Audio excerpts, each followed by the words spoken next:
నమస్కారం సిటీ వార్తలకు స్వాగతం. ముందుగా సిటీ ప్రేక్షకులకు ఉగాది శుభాకాంక్షలు. ఇప్పుడు వార్తల్లోని ముఖ్యాంశాలు. P4 కార్యక్రమాన్ని లాంఛనంగా ప్రారంభించిన CM Chandrababu, deputy CM Pawan Kalyan. పేదరికం లేని సమాజమే ధ్యేయమన్న సీఎం.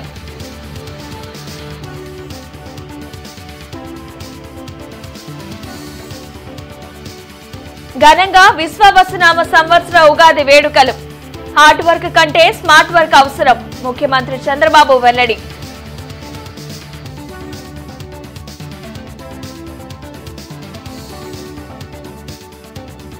గుంటూరులో ఘనంగా ఉగాది వేడుకలు. పాల్గొన్న కేంద్ర సహాయ మంత్రి పెమ్మసాని, ప్రజాప్రతినిధులు.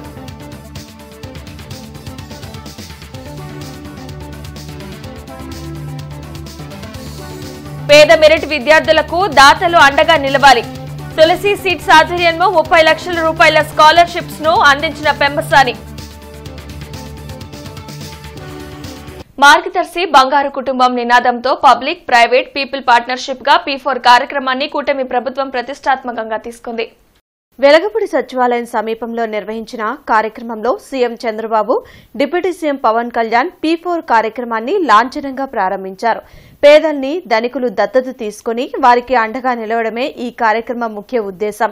కేంద్ర సహాయ మంత్రి పెమ్మసాని చంద్రశేఖర్, రాష్ట మంత్రులు పయ్యావుల కేశవ్, నాదెండ్ల మనోహర్, కొల్లు రవీంద్ర, ఎమ్మెల్యే తెనాలి శ్రావణ్ కుమార్ తదితరులు ఈ కార్యక్రమంలో పాల్గొన్నారు.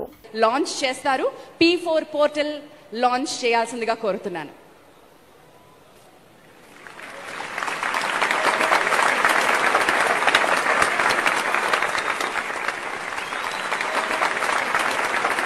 P4 పోర్టల్ కేవలం ఒకరికి ఇద్దరికి లేదా మంచుకోవచ్చు, మరికొంతమందికి చేయూతనివ్వచ్చు అనేది ఈ పోర్టల్ యొక్క లక్ష్యం. మరి మార్గదర్శులు ఎలా 2047వ సంవత్సరానికి స్వర్ణాంధ్రని సాధించుకుందాం, వికసిత్ భారత్ తో కలిసి ముందడుగు వేద్దాం. 10 సూత్రాలు ఆంధ్రప్రదేశ్ స్వర్ణాంధ్రప్రదేశ్ గా తీర్చిదిద్దడానికి చంద్రబాబు నాయుడు గారు మనకిచ్చారు. అందులో మొట్టమొదటిది జీరో పావర్టీ. మీ ముందుకు వచ్చింది zero poverty P4 logo, public private and people partnership. అద్భుతమైన పార్ట్నర్షిప్ వేదిక మీద నాకు కనిపిస్తుంది. This is wonderful, a beautiful moment. సంక్షేమం, అభివృద్ధి, సుపరిపాలనను సమన్వయం చేస్తూ తమ ప్రభుత్వం పాలన చేస్తున్నట్లు ముఖ్యమంత్రి చంద్రబాబు తెలిపారు. విజయవాడలో రాష్ట్ర ప్రభుత్వం నిర్వహించిన ఉగాది వేడుకల్లో మంత్రులు కందుల దుర్గేష్, ఆనం రామనారాయణ రెడ్డి తదితరులతో కలిసి సీఎం చంద్రబాబు పాల్గొన్నారు. మాడుగుల నాగఫణి శర్మ పంచాంగ శ్రవణం చేశారు. వివిధ రంగాల్లో సేవలు అందించిన వారిని ఈ సందర్భంగా ఘనంగా సత్కరించారు. పోటీ ప్రపంచంలో హార్డ్ వర్క్ కాదు, స్మార్ట్ వర్క్ అవసరమని చంద్రబాబు అన్నారు. ఏ సర్టిఫికెట్ కావాలన్నా వాట్సాప్ గవర్నెన్స్ ద్వారా ప్రభుత్వ కార్యాలయాలకు వెళ్లకుండానే సెల్ ఫోన్లో అందిస్తున్నట్లు చెప్పారు. ఉన్నతంగా ఎదిగిన వారు తిరిగి సమాజానికి ఏదైనా చేయాలి, జీరో పావర్టీ కోసం P4 విధానాన్ని తీసుకొస్తున్నట్లు ముఖ్యమంత్రి తెలిపారు. గత 5 ఏళ్లలో రాష్ట్రంలో జరిగిన విధ్వంసాన్ని సరిచేస్తూనే అభివృద్ధికి తీసుకోవాల్సిన చర్యలను చేపడుతున్నట్లు పేర్కొన్నారు. అసలు పంచాంగం అంటే 5 అంగములు అని అర్థము. పంచ అంగములు, పంచానాం అంగానాం సమాహారః పంచాంగం అన్నారు.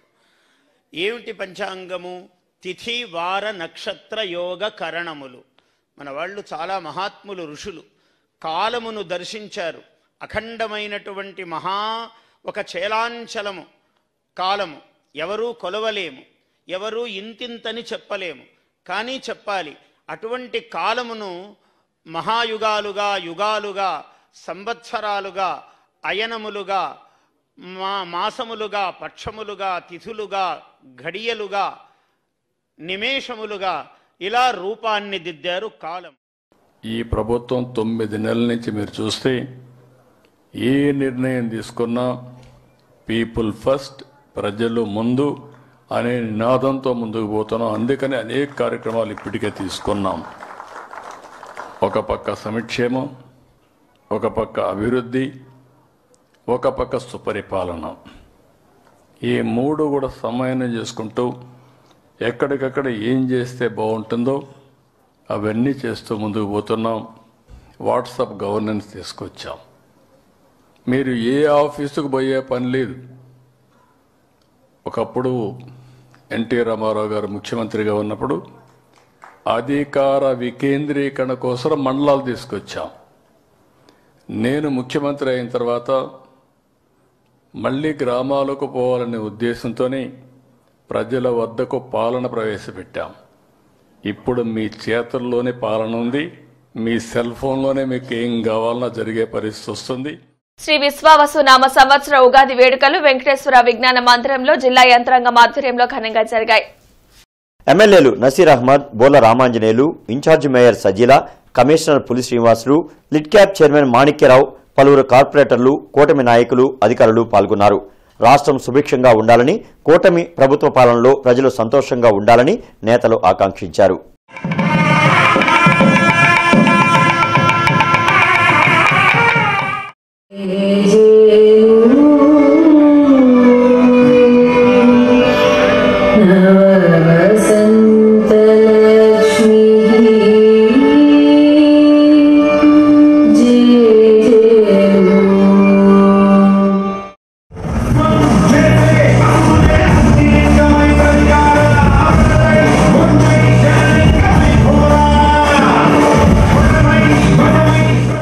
గార్డెన్స్ వెంకటేశ్వర స్వామి దేవస్థానం పక్కన నిర్మాణంలో ఉన్న ఆడిటోరియంను మంత్రి పెమ్మసాని చంద్రశేఖర్ పరిశీలించారు. 26 సంవత్సరాల క్రితం ప్రారంభమైన ఆడిటోరియం బిల్డింగ్ ఇంతవరకు పూర్తి కాలేదంటే విడ్డూరంగా ఉందని కేంద్ర సహాయ మంత్రి పెమ్మసాని చంద్రశేఖర్ ఆశ్చర్యం వ్యక్తం చేశారు. వెంకటేశ్వర స్వామి దేవాలయ కమిటీ ఎంత ఖర్చైనా పూర్తి చేసేందుకు ముందుకు వచ్చిందని అన్నారు. దీనిని వెంటనే కౌన్సిల్లో అప్రూవల్ చేయించి మంత్రి నారాయణ ద్వారా P4 విధానంలో నిర్మాణం పూర్తి చేస్తామని హామీ ఇచ్చారు. ఈ కార్యక్రమంలో దేవాలయ కమిటీ సభ్యులు, కూటమి నేతలు పాల్గొన్నారు. నేను కూడా యాక్చువల్గా ఆశ్చర్యపోయేది 1999 అంటే ఈ రోజుకి 26 సంవత్సరాలు అయిందంటే ఇది స్టార్ట్ చేసి. కొల్లి శారద గారు వారి తండ్రి గారి జ్ఞాపకార్థం 70 లక్షల రూపాయలు ఆ రోజు డొనేట్ చేశారు. ల్యాండ్ వచ్చేటప్పటికి మున్సిపాలిటీ ల్యాండ్. సో ప్రైవేటు ప్రభుత్వ భాగస్వామ్యంలో చేద్దాం అనుకున్నారు. రాజకీయాలు ముడిపడిపోయి ఒకళ్ళ మీద ఒకళ్ళు దీన్ని ముందుకు వెళ్ళనీయకుండా, అంటే ఆశ్చర్యకరంగా ఉంది. 26 సంవత్సరాలు ఒక బిల్డింగ్ని కేవలం రాజకీయ ప్రయోజనాల గురించి ఎవరికి ఉపయోగపడంగా ఈ విధంగా కూడా చేస్తారని ఆలోచిస్తేనే చాలా ఆశ్చర్యకరంగా ఉంది. ఏదేమైనప్పటికీ దీన్ని దేవస్థానం వారు తీసుకొని టేకప్ చేసుకొని మొత్తం వారి సొంత డబ్బులతో 6-7 కోట్లైనా కూడా పెట్టి చాలా బాగుంది. ఆడిటోరియం కూడా పెద్దగా ఉంది, నీట్గా విజువలైజేషన్. తులసి సీడ్స్ ఆధ్వర్యంలో 500 మంది ప్రతిభ కలిగిన పేద విద్యార్థులకు 30 లక్షల ఉపకార వేతనాల పంపిణీ కార్యక్రమం గుంటూరులో జరిగింది. ముఖ్య అతిథిగా కేంద్ర సహాయ మంత్రి పెమ్మసాని చంద్రశేఖర్ పాల్గొన్నారు.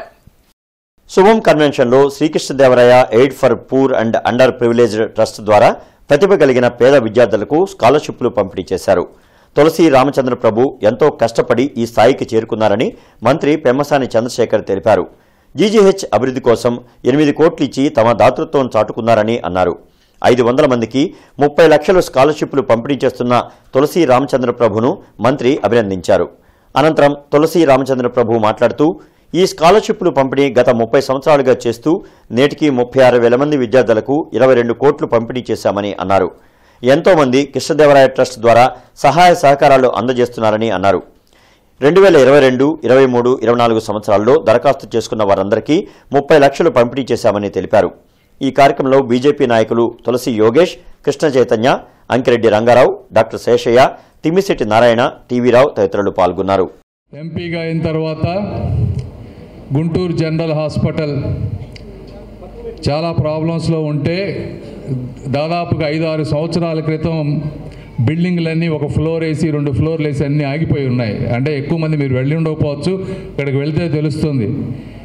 పేదవాళ్ళు భోజనం తినాలంటే ఒక క్యాంటీన్ లేదు, వచ్చిన అతిథులు కూర్చోవాలంటే ఒక ప్లేస్ లేదు. ఆ క్యాంటీన్కి వెళ్ళి కనుక మీరు ఎవరన్నా చూస్తే అసలు ఇలాంటి చాట భోజనాలు వండుతారా, మనుషులకి ఇలా పెడుతున్నారా అనేటువంటి బాధ ఉంటుంది. అప్పుడు ఈ ప్రాంతంలో ఎవరు దీన్ని తీసుకొని నిస్వార్థంగా పనిచేస్తారని చూస్తే తులసి రామచంద్ర ప్రభు గారి పేరు చెప్పారు నాకు. వారిని అడిగిన వెంటనే దానికి ఎంత ఖర్చు అయితే అంత మేము ఎస్టిమేషన్ చేసింది 6 నుంచి 8 కోట్ల రూపాయల వరకు ఇస్తా అన్నారు. అన్ని సామాజిక వర్గాలు, అన్ని కులాలు అందరికీ స్కాలర్షిప్ ఇస్తూనే ఉన్నాం గత 30 సంవత్సరాల నుంచి. 94 95 నుంచి మొదలుపెట్టాం. ఇప్పటికీ 30 ఈ సంవత్సరంతో ఇది ఒక ఉద్యమంగా తీసుకున్నా. నేను ఎందుకు తీసుకున్నారు మీరు ఉద్యమంగా అంటే, నేను కూడా లోవర్ మిడిల్ క్లాస్ కుటుంబం నుంచి వచ్చి స్కాలర్షిప్తో చదువుకున్న స్టూడెంట్ని ఐఐటి మెడ్రాస్లో బీటెక్ చేయడానికి కూడా నాకు మెరిట్ స్కాలర్షిప్తోనే చదువుకోవడానికి సాధ్యపడింది. నాకు ఈ స్కాలర్షిప్లు ఇవ్వాలనే ఆలోచన 94-95లో నన్ను కొంతమంది అప్రోచ్ అయినప్పుడు స్కాలర్షిప్లు ఇవ్వడానికి మొదలైంది. నాగార్జున సాంస్కృతిక కేంద్రం నాగార్జున సంగీత నృత్య పాఠశాల ఆధ్వర్యంలో కవి సమ్మేళనం అన్నమయ్య కళావేదికలో జరిగింది. ముఖ్య అతిథిగా జిల్లా ప్రధాన న్యాయమూర్తి పార్థసారథి పాల్గొన్నారు. గార్డెన్స్ వెంకటేశ్వర స్వామి దేవాలయంలోని అన్నమయ్య కళావేదికలో నాగార్జున సాంస్కృతిక కేంద్రం ఆధ్వర్యంలో కవి సమ్మేళనం జరిగింది. ఈ కార్యక్రమంలో కేంద్ర సహాయ మంత్రి పెమ్మసాని చంద్రశేఖర్ పాల్గొన్నారు. ఈ సందర్భంగా ఆయన మాట్లాడుతూ రానున్న రోజుల్లో సమాజాన్ని అభివృద్ధి వైపు ఎవరైతే నడుపుతారో వారందరినీ సన్మానిస్తామని తెలిపారు. ఒక్కొక్కటిగా అన్ని పనులు పూర్తి చేస్తున్నామని అన్నారు. సృజనాత్మకత ఉన్నవారు మాత్రమే కవిత్వం రాయగలరని అన్నారు. అందరికీ ఉగాది శుభాకాంక్షలు తెలిపారు. అనంతరం పలువురు కవులను సన్మానించారు. ఈ కార్యక్రమంలో సూర్యదేవర రవికుమార్, పిఎస్ఎన్ మూర్తి, కవి సుఖవాసి మల్లికార్జున శాస్త్రి, డాక్టర్ కిరణ్, వేముల శ్రీలక్ష్మి, తోటా శ్రీనివాసరావు, సాధినేని శివశంకర్, శేషాచారి, డాక్టర్ కెఎస్ఎల్ పద్మావతి పాల్గొన్నారు. కవులకి సన్మానం చేసుకోవడం అనేది పూర్వజన్మ సుకృతం. మిమ్మల్ని ఇట్లా యాదృచ్ఛికంగా వచ్చి మిమ్మల్ని కలవడం అనేది అదృష్టంగా భావిస్తా ఉన్నాను. కవులు కళాకారులకు ఇంకా పెద్ద సన్మానాలు జరగాలి. తప్పనిసరిగా వచ్చే రోజుల్లో గుంటూరు ప్రాంతంలో ఎవరైతే మంచి చేస్తారో, ఎవరైతే సమాజాన్ని ధర్మాన్ని 4 పాదాల వైపు నడిపిస్తారో వాళ్ళందరినీ గుర్తించి మరీ సన్మానం చేస్తాం తప్పనిసరిగా. ఎందుకంటే చాలా సమస్యలు ఉన్నాయి గుంటూరులో. ఒక్కొక్కటి చేసుకుంటూ వస్తూ ఉన్నాం. సంవత్సరాలుగా పెరిగిపోయినాయి. అన్ని పూర్తి మా విజన్ మేము అనుకున్నంత చేయడానికి సమయం పడుతుంది. 15వ డివిజన్ టీడీపీ కార్యాలయంలో ఎమ్మెల్యే నజీర్ అహ్మద్ ప్రారంభించారు. ప్రజా సమస్యల పరిష్కారమే లక్ష్యంగా కూటమి ప్రభుత్వం పనిచేస్తుందని ఎమ్మెల్యే నజీర్ అహ్మద్ తెలిపారు. డివిజన్ అధ్యక్షులు సూర్య శ్రీనివాసరావు స్థానిక సమస్యలను తెలుసుకుని వాటిని పరిష్కరించేందుకు కృషి చేస్తున్నారని చెప్పారు. కార్యక్రమంలో పుట్టగంటి వెంకటేశ్వరరావు, కూటమి నాయకులు పాల్గొన్నారు. పదవులో ఉన్నటువంటి వాళ్ళు కానీ, ఉన్నతమైనటువంటి శిఖరాల్లో ఉన్నటువంటి వాళ్ళు సమాజంలో ఉన్నటువంటి పేదవారిని ఆదుకోవాలనే ఆలోచనతో ఈరోజు P4 పథకాన్ని పెట్టి ఈరోజు కార్యక్రమాన్ని ప్రారంభిస్తున్నటువంటి పరిస్థితులు. ఏదైతే రంజాన్ నెల కానీ, ఉగాది కానీ, అలాగే లెంటిల్ డేస్ సంబంధించి సారాంశం ఉందో ఆ సారాంశాన్ని పూర్తిగా అర్థం చేసుకొని పేద ప్రజలకు మరింత సేవ చేయాలనే ఆలోచనతో ఈరోజు ఈ 15వ డివిజన్ వార్డు అధ్యక్షులుగా ఉన్నటువంటి సూర్య శ్రీనివాసరావు గారి ఆధ్వర్యంలో ఒక చక్కటి ఆఫీస్ని ఏర్పాటు చేసి ప్రజా సమస్యలు నిరంతరం కూడా గత 5 సంవత్సరాల్లో ప్రతిపక్షంలో ఉన్నప్పుడు కూడా అహర్నిశలు పార్టీ కోసం పనిచేసినటువంటి సూర్య శ్రీనివాసరావు గారు ఈరోజు అధికారంలో ఉండి ప్రజల దగ్గరికి వెళ్ళాలి, ప్రజా సమస్యలు కనుక్కోవాలని ఎటువంటి మంచి ఆలోచన చేసి ఒక కార్యాలయాన్ని ప్రారంభించినందుకు ఆయనకు మనస్ఫూర్తిగా ధన్యవాదాలు తెలుపుతూ, అలాగే ఇక్కడ ఉన్నటువంటి వార్డు కమిటీ నాయకులందరికీ కూడా పేరు పేరున ధన్యవాదాలు తెలుపు. శ్రీ విశ్వావసునామ సంవత్సర ఉగాది పర్వదినం సందర్భంగా గార్డెన్స్ శ్రీ వెంకటేశ్వర స్వామి దేవస్థానంలో కేంద్ర సహాయ మంత్రి పెమ్మసాని చంద్రశేఖర్ కుటుంబ సమేతంగా స్వామివారిని దర్శించుకున్నారు. దేవాలయంలో జరిగిన ప్రత్యేక పూజల్లో పెమ్మసాని దంపతులు పాల్గొన్నారు. అనంతరం ఆలయ అర్చకులు వారికి తీర్థప్రసాదాలు అందించి ఆశీర్వదించారు.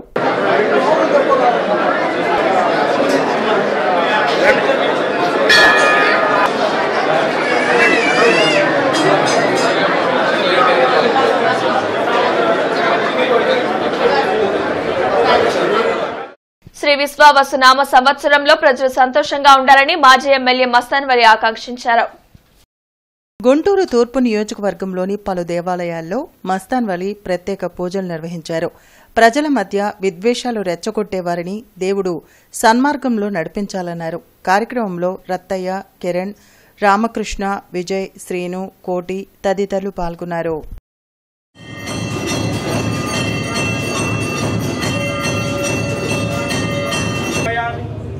జై బోలో గణేష్ మహారాజ్ కీ హర హర హర హర హర.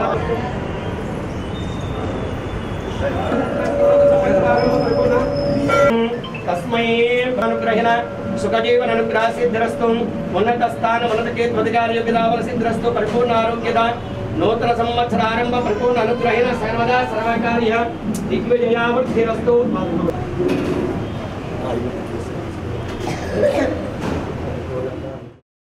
విశ్వ వసు నామ సంవత్సర ఉగాది పండగ సందర్భంగా తెలుగు ప్రజలందరికీ జరుపుకునేటటువంటి ప్రథమ పండగ తెలుగు సంవత్సరాది పండగ.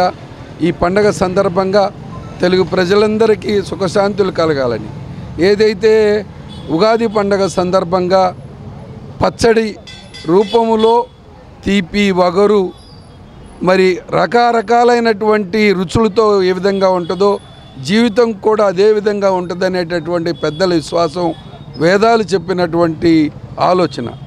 విశ్వ వసు అనగానే విశ్వం అంతా కూడా సంతోషంగా ఉండాలనేటటువంటిది ఇవాళ పండితులు ప్రవచనాల ద్వారా చెప్తున్నటువంటి పరిస్థితి. నేను ఈ పండగ సందర్భంగా ప్రతి ఒక్కళ్ళకు కూడా ఆయురారోగ్యాలతో సుఖ సంతోషాలతో మంచిగా ఉండాలని, సంతోషంగా ఉండాలని. ఫిరంగిపురంలో అమానవీయ ఘటన జరిగింది. ఇద్దరు చిన్నారులపై మారుతల్లి కర్కసత్వం చూపించింది. కార్తిక్ అనే బాలుడిని గొంతు నులిమి గోడకేసి కొట్టి చంపిన లక్ష్మి మరో బాలుడు ఆకాష్ను అట్లపెనంతో వాతలు పెట్టి తీవ్ర గాయాల పాలు చేసింది. పిల్లలు కేకలు వేయడంతో స్థానికులు పోలీసులకు సమాచారం అందించారు. తన మొదటి భార్య మృతి చెందడంతో సాగర్ లక్ష్మిని రెండవ పెళ్లి చేసుకున్నాడు. ఘటనపై పోలీసులు కేసు నమోదు చేశారు. ఆకాష్ను మెరుగైన చికిత్స కోసం గుంటూరు ప్రభుత్వాసుపత్రికి తరలించారు. ప్రముఖ రంగస్థల నటుడు వీరెళ్ల సుబ్బారావు సంస్మరణ కార్యక్రమం శ్రీ విఘ్నేశ్వర డ్రామా డ్రెస్ కంపెనీలో జరిగింది. గుజ్జనగుళ్లలోని శ్రీ విఘ్నేశ్వర డ్రామా డ్రెస్ కంపెనీలో పేద కళాకారులను సినీ దర్శకులు వీరెళ్ల నాగేశ్వరరావు సన్మానించారు. ఈ సందర్భంగా ఆయన మాట్లాడుతూ వీరెళ్ల సుబ్బారావు సుమారు 3000 నాటకాల్లో ఆర్టిస్టుగా పలు రాష్ట్రాల్లో సత్యకీర్తి, దామోదరుడు, నక్షత్రేశ్వరుడు, హరిశ్చంద్రుడు, బ్రహ్మంగారు, అర్జునుడు, కర్ణుడు లాంటి పాత్రలను పోషించారని అన్నారు. ఈ కార్యక్రమంలో గుర్రాల వెంకటేశ్వరరావు, ఆంగలకుదటి ప్రసాదరావు, జీవి శివశంకర్, ఎస్కే లాల్ అహ్మద్, ఎల్ గురువయ్య తదితరులు పాల్గొన్నారు. మా నాన్నగారు వీరెళ్ల సుబ్బారావు గారు వర్ధంతి ఇదే రోజున ఉగాది రావటం మాకు చాలా ఆనందంగా ఉంది. రెండు కలిపి జరుపుకుంటున్నాము ఈరోజు. ఈ ఉగాది శుభాకాంక్షలు అందరికీ తెలుపుతూ మా నాన్నగారి వర్ధంతిని, ఆయన కళాకారుడు కాబట్టి దాదాపు 3000 నాటకాలు పైబడి ఆయన ప్రదర్శించడం జరిగింది. ప్రముఖుల ఆర్టిస్టులందరితోటి ఆయన ప్రదర్శించారు. ఉప్పలపాటి సైదులు గారు, ఉప్పాల నాంచారయ్య గారు, ఉప్పాల రాజేశ్వరరావు గారు, డివి కీర్తిశేషులు డివి సుబ్బారావు గారు, ఎంతోమంది గొప్ప నటీనటులతో వారు నాటక ప్రదర్శనలు చేశారు. వారిని గుర్తించుకొని 10 మంది కళాకారులకి పిలిచి సన్మాన కార్యక్రమం చేయాలని సంకల్పించాను.